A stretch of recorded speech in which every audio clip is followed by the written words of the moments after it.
మళ్ళీ నన్ను పిలవద్దని చెప్పడానికి వచ్చాను. దాని పరిణామం ఎలా ఉంటుందో తెలుసు కదా. ఈసారి నేను భయపడను. మా అన్నని ఏమైనా చేసినా, నీ వల్ల మా అన్నయ్యకేమైనా జరిగినా నేను నిన్ను వదిలిపెడతానా? మా అన్నకి చిన్న నొప్పి కలిగినా నిన్ను మాత్రం నేను వదిలిపెట్టను. నీలాంటి నీచుడి మాటలు విని శివగామినే చంపాలని చూశాను. ఒక చిన్న పిల్ల నాకు జ్ఞానోదయం చేసింది.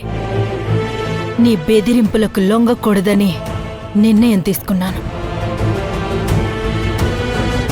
శివగామి జోలికి ఎవ్వరొచ్చినా నేనూరుకోను.